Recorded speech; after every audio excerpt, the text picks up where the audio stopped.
अमरावती शहर से सटे बडनेरा रेलवे स्टेशन से लगभग 1.25 किलोमीटर की दूरी पर उत्तम सरा गांव के पास बड़े ही धूमधाम से रेलवे वैगन कारखाने का शिलान्यास किया गया था।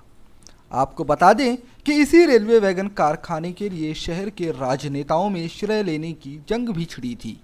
कई मौके पर आप अलग अलग नेताओं के मुंह से यह सुन चुके होंगे कि यह कार्य हमारा लाया हुआ है। चलिए ठीक है, जिसका भी हो, लेकिन शहर का विकास होना चाहिए।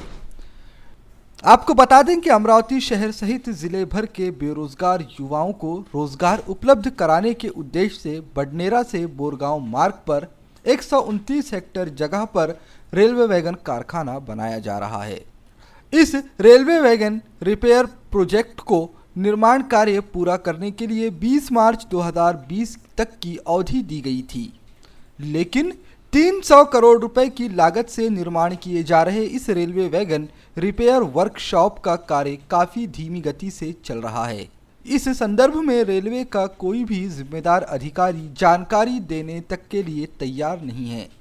बडनेरा के उत्तम सरा मार्ग से सटे बोरगांव के पास करीब 192 एकड़ जमीन को सरकारी मूल्य से अधिग्रहित किया गया था, जिसके लिए सरकार ने जमीन मालिकों को करोड़ों रुपए अदा किए। वर्ष 2018 में इस रेलवे वर्कशॉप प्रोजेक्ट का कार्य शुरू किया गया, जिसके लिए मुंबई, कोलकाता सहित कई कंपनियों को विविध कामों के ठेके दिए गए थे।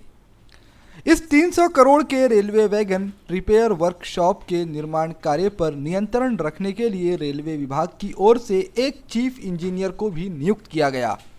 अवधि खत्म होने में मात्र 9 माह बचे हुए हैं। इसके बावजूद इसके प्रोजेक्ट की जगह पर सिर्फ भारी भरकम लोहों से लदा एक आधा अधूरा शेड नजर आता है। निर्माण कार्य की जगह सैकड़ों मजदूर, ठेकेदार, अधिकारियों के रहने के लिए अस्थायी मकान बनाए गए हैं। रेलवे वैगन रिपेयर वर्कशॉप का कार्य सिर्फ दस्तावेजों पर ही पूरा होता दिखाई दे रहा है। देश की पूर्व महामहिम प्रतिभा पाटिल ने इस प्रकल्प में दिलचस्पी दिखाकर तत्काल कार्य को गति दी थी, लेकिन कार्य शुरू होने के बाद इसे गति नहीं मिल पा रही है। रेलवे वैगन रिपेयर वर्कशॉप के लिए अधिग्रहित की जा रही जमीन के संदर्भ में कई बार किसानों द्वारा आंदोलन भी किए गए।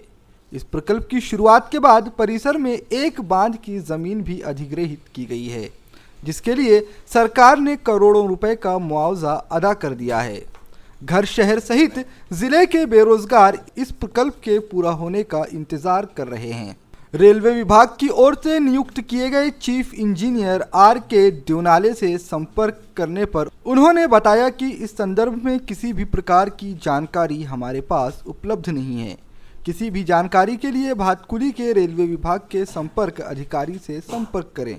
पश्चात जनसंपर्क अधिकारी अजय कुमार से संपर्क करने की कोशिश की गई, लेकिन संपर्क नहीं हो पाया। विकास की गाड़ी यूं तो शहर में बहुत ही तेज रफ्तार से दौड़ाई जा रही है, लेकिन जो गाड़ियां शहर में कई वर्षों पहले विकास के नाम पर दौड़ाई गई थी, वह अब पंचर होती नजर आ रही है। अभी एक रोज पहले ही मुख्यमंत्री देवेंद्र फडणवीस ने बेलोरा विमानतल के नए रनवे का भूमि पूजन किया है।